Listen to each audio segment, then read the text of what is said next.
My parents sent a message. Maybe it's healthier if you distance yourself from the family. My sister reacted with a laughing emoji. I replied, understood. Then I quietly stepped away from everything, including. So here's something fun about me. By the time I was 29 years old, I was personally responsible for my parents' mortgage, my sister's car payment, my dad's heart medication, the family's cell phone plan, and the streaming subscriptions that my mother somehow needed 6 of. 6. The woman had Hulu, Netflix, HBO, Peacock, Paramount Plus, and Apple TV. I don't even think she watched half of them, but heaven forbid I suggest canceling one because then I was trying to control the family. And you know what my thank you was? A group text that said, and I'm quoting this word for word because trust me, it's burned into my brain, maybe it's healthier if you distance yourself from the family. From my parents. My own parents sent that. My name is Colleen, I'm 31 now and I live outside of Columbus, Ohio. And I'm going to tell you how I lost my entire family in one text message and got them all back in about 72 hours. But not because I begged. Oh no. Because the bills came due. Can I be honest with you for a second? I don't even know where to start because there's so much. But I guess the beginning makes sense, right? I grew up in a house where money was always tight. My dad, Gerald, worked at a distribution warehouse for most of my childhood. Good man. Hard worker. But he had this pride thing where he would never, ever admit when things were falling apart. My mom, Diane, was a substitute teacher on and off, which meant some months she worked and some months she just didn't. And my younger sister Mackenzie, Kenzie everyone calls her, she was the baby. 4 years younger than me. And in my family, being the baby meant you got protected from everything, including accountability. I was the opposite. I was the one who got the talk at 14 about how we all have to pitch in. I was the one bagging groceries at 16 and handing half my paycheck to my mom for household expenses. And honestly, I didn't even question it. That was just life in our house. You work, you contribute, you don't complain. Do you think that's normal? Because I thought it was normal for a really long time. Meanwhile, Kenzie's over there getting her nails done and asking for gas money and nobody's saying a word. But that's a whole other conversation. We'll get there. So fast forward. I went to community college, transferred to Ohio State, got a degree in accounting.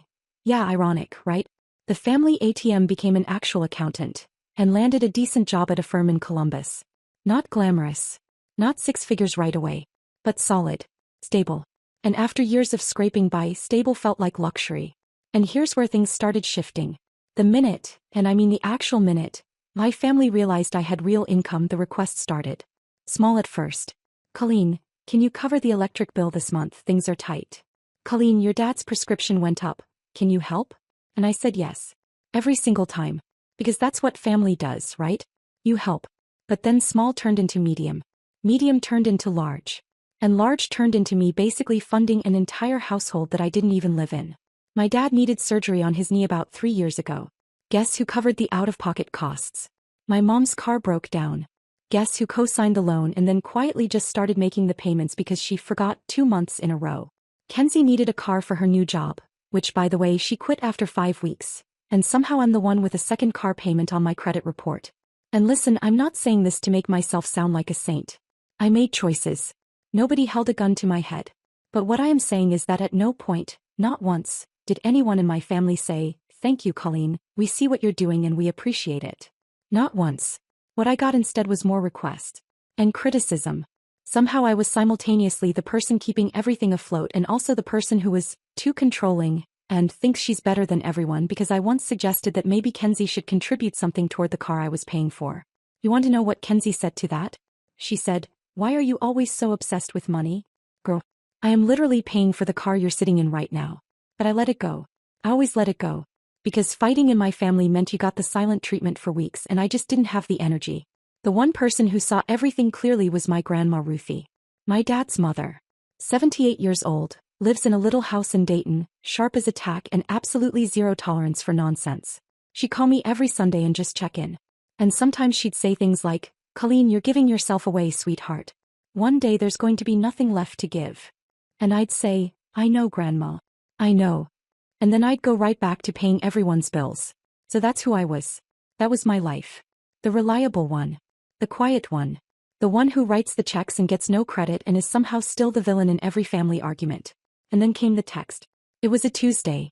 October. I'd just gotten home from work, kicked my shoes off, made some pasta, sat down on the couch. Normal evening. And my phone buzzed. Group chat. Mom, Dad, me and Kenzie. My mother wrote, and I promise you I could not make this up. We've been talking as a family and we think maybe it's healthier if you distance yourself for a while. There's been a lot of tension and we think space would be good for everyone. We've been talking as a family. As a family. As if I wasn't part of it. As if the four of them, well, three since I'm apparently not included, had sat around the kitchen table and decided I was the problem. And then right underneath my mom's message, Kenzie sent a laughing emoji. Not even a lol. Just the face with tears of joy emoji. That's it. That was my sister's entire contribution. I stared at that screen for probably 10 minutes. My pasta got cold. And something in me just shifted. I can't explain it. It wasn't anger exactly. It was more like clarity. Like a fog I'd been living in for years just suddenly lifted and I could see everything for what it actually was. I typed back 2 words. Understood. Okay. And then I put my phone down. Now do you think I just sat there and cried? Because honestly that's what old Colleen would have done. But something was different this time. Something clicked. And what I decided to do next. I'm going to tell you exactly what happened, but I need you to understand that I didn't do it out of spite. I did it because they asked me to distance myself. So I distanced myself. From everything. And when I say everything I mean everything. You have no idea what was about to happen. My phone was about to light up in ways I could never have predicted, and it all started within about 72 hours. But I'm getting ahead of myself. Let me tell you what I did that very same night sitting on that couch with my cold pasta because that's when everything changed. So there I am. Tuesday night. Cold pasta. 2-word reply sent. Phone face down on the coffee table. But here's the thing about me, I'm an accountant. Numbers are what I do. And when that fog lifted my brain didn't go to emotions. It went to spreadsheets. I know that sounds ridiculous but I sat there and thought okay Colleen if you're no longer part of this family, let's see what part of this family has been costing you. I opened my laptop and made a list. Mortgage contribution, $1,400 a month. Dad's medication, $380. Mom's car payment, $417. Kenzie's car, $360. Family cell plan, $220. Streaming subscriptions, $85. Internet at their house, $70. Plus all the random Venmo requests and emergency transfers. Total, just under $3,000 a month. $36,000 a year. I stared at that number. $36,000 a year for people who just told me to distance myself. And laughed about it. Would you have done what I did next? Honestly, tell me. That night I didn't cancel anything. Grandma Ruthie always told me, never make a permanent decision on a temporary emotion. So I slept on it. Wednesday morning. Went to work. Sat through meetings. Checked the group chat. Nothing. No follow-up. No, we didn't mean it like that. Just silence. Like telling your daughter to go away was a completely normal Tuesday evening activity. Wednesday night I started making calls. Cell phone provider, removed 3 lines, kept mine. The rep said the other lines would get disconnected within 24 hours. Fine. Internet at my parents' house. Cancelled. Logged into autopay for mom's car loan and Kenzie's car loan. Removed my bank information from both. Changed passwords on all 6 streaming services. Yes, even Peacock. Nobody watches Peacock but it was the principle. I did not touch my dad's medication. Whatever I was feeling I wasn't messing with someone's health. But everything else? Done. Then I called Grandma Ruthie. Almost 10 at night which for a 78-year-old is basically midnight, but she picked up on the second ring. I told her everything. The text, the emoji, what I'd just done. Long pause. Then she said real quiet, good. Just good. Then, come to Dayton this weekend. I'll make pot roast. I ugly cried in my kitchen because my grandmother was the only person in my family who thought I deserved basic respect. Is that not heartbreaking? Because it felt pretty heartbreaking living it. Thursday, nothing. Nobody noticed yet. Grace periods, pending billing cycles, all that. But Thursday evening I'm at the grocery store holding an avocado and my phone rings. Kenzie.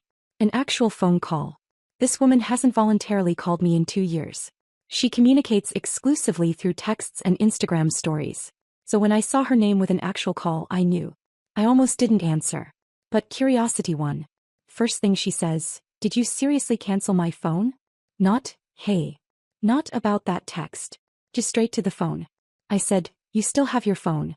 You're calling me on it. She said, I got a message that my line's being disconnected. What is that about? I said, I'm distancing myself. Like you guys asked. Dead silence. Then she said, and this still makes me laugh. That's not what we meant. Really, Kenzie? Then what did the laughing emoji mean? Was it a typo? Did you accidentally laugh react to my exile? Please enlighten me. But I didn't say any of that. I said, I have to go, I'm picking out avocados. And hung up. She texted, "This is so dramatic, Colleen." I didn't respond. Now here's the part one didn't see coming. Friday morning. Unknown Ohio number. I normally ignore those, but something told me to pick up. A woman named Sheila from my parents' mortgage company. She said there was a flag on the account. My dad had tried to change the payment method, but the new bank account he provided had insufficient funds. My stomach dropped. Because here's what that meant. My dad noticed I was pulling away, and instead of calling me, instead of saying let's talk, he tried to quietly cover it himself. And couldn't. Because he didn't have the money. That hit harder than the original text. Because it meant he always knew exactly how much I was carrying. And never once acknowledged it. Friday evening, the storm hit. Dad called 3 times. Mom called twice. Then Mom texted, "Colleen, please call us, this is important."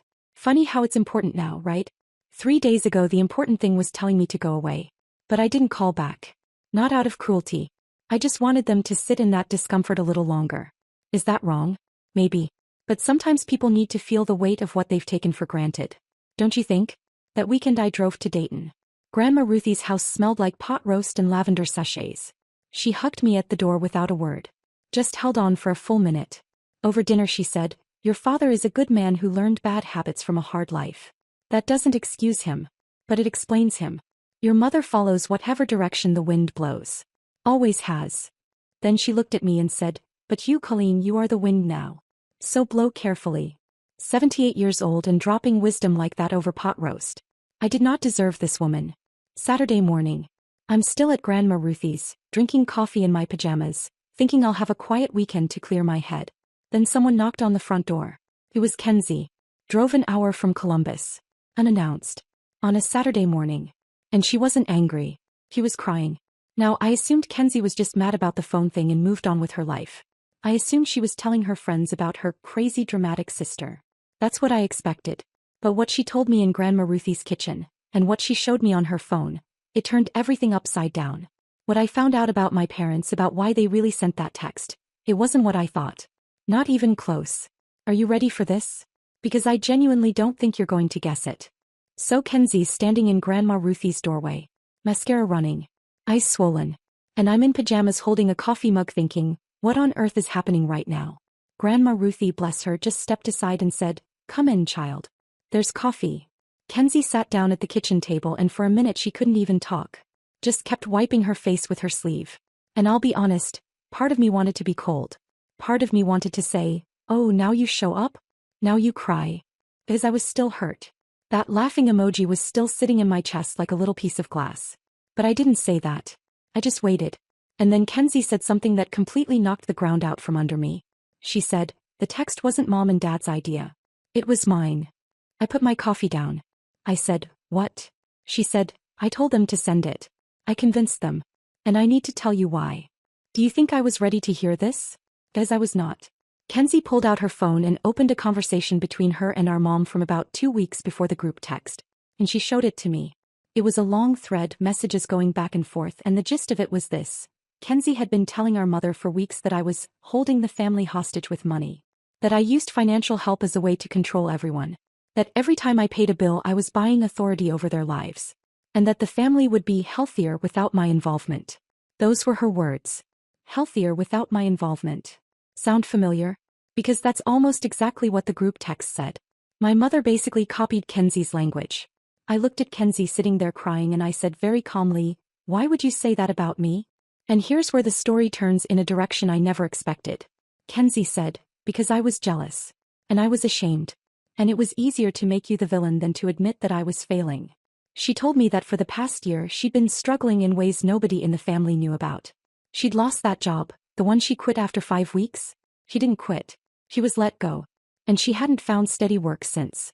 She was drowning in credit card debt she'd hidden from everyone. She'd been too proud to ask for help directly, but every time she saw me swooping in and handling things for Mom and Dad so effortlessly, something in her just curdled. She said, "You made it look so easy, Colleen. Like you had everything figured out. And I couldn't even keep a job for 2 months. Every time Mom talked about how responsible you were, I felt like I was shrinking." And honestly, hearing that broke me a little. Because I never once, not one single time, thought about how my role in the family might have made Kenzie feel. I was so busy being the reliable one that I never noticed my sister was drowning right next to me. But wait. That still doesn't explain why my parents agreed to send that text, right? That's what I asked her. I said, okay, but mom and dad are adults. Why would they listen to you? Kenzie said, because dad was ashamed too. He told mom he felt like less of a man every time your payment hit the mortgage account. And mom just wanted everyone to stop fighting. So let me get this straight. My father was too proud to say, thank you, or, I'm struggling, so instead he agreed to push me away. My mother went along with it because confrontation gives her hives. And my sister orchestrated the whole thing because watching me succeed made her feel like a failure. And I was the one they cut out. Do you see how messed up that is? Do you see how every single one of them was dealing with their own shame, and instead of talking to me like a human being, they just removed me? Grandma Ruthie had been standing by the stove this whole time, quiet, just listening. And when Kenzie finished talking, Grandma walked over, put one hand on Kenzie's shoulder and said, now call your father. Kenzie looked terrified. She said, Grandma, I can't. You can and you will. Right now. In this kitchen. On speaker. Have you ever seen a 78-year-old woman command a room? Because Grandma Ruthie didn't raise her voice. She didn't need to. She just had this energy that said, we are fixing this today, nobody leaves until it's done. Kenzie called Dad. Put it on speaker. It rang twice and Gerald picked up immediately.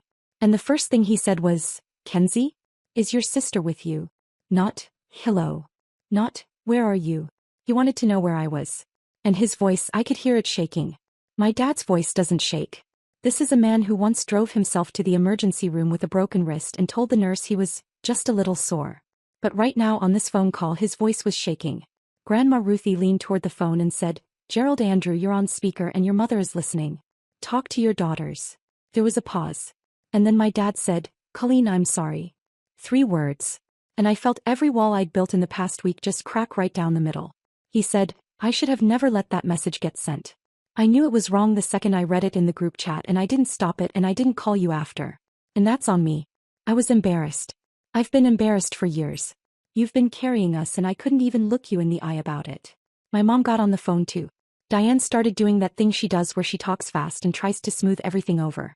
She said, Colleen, we love you, you know we love you, we just didn't know how to.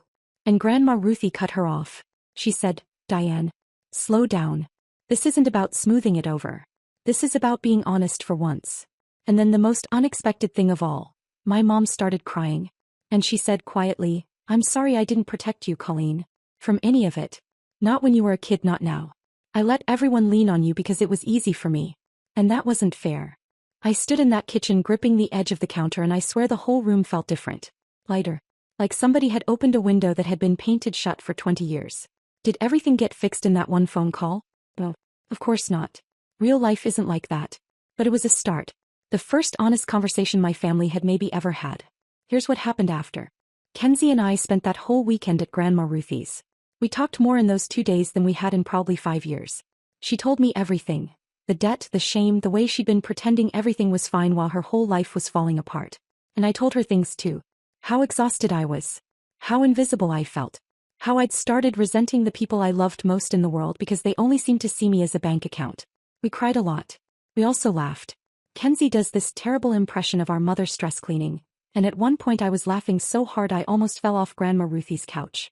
It felt like being sisters again. Actually sisters. Not whatever transactional thing we'd become. When we got back to Columbus, things started changing. Slowly. Not overnight. My dad sat down with me, in person face to face, and we went through his finances together. Which, by the way, was incredibly uncomfortable for him. This man would rather have a second knee surgery than talk about money with his daughter. But he did it. We made a plan. I agreed to help with the mortgage for 6 more months while he and Mom restructured their budget, but after that they were on their own. And he agreed. No argument. Kenzie set up her own phone plan. Got a job at a physical therapy office doing admin work. It wasn't glamorous, but she showed up every day and she started chipping away at her debt. She even texted me one night. Paid my own car payment this month. First time. Feels weird. And I sent back a heart emoji. A real one.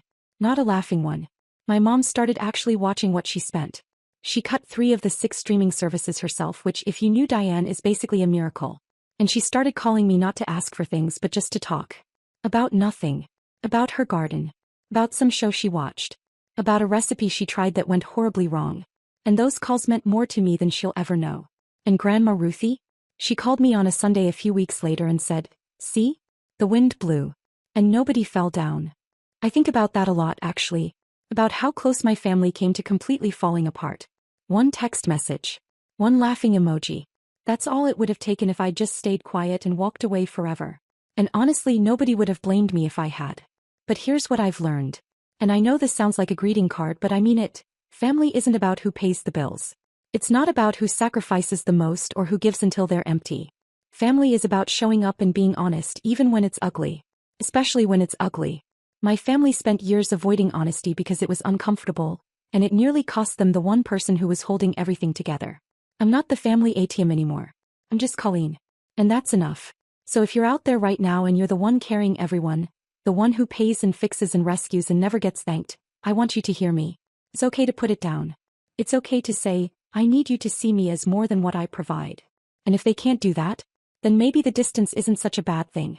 But give them a chance to surprise you first. As mine did. Eventually. And one last thing. Last Thanksgiving we were all at Grandma Ruthie's house. All of us.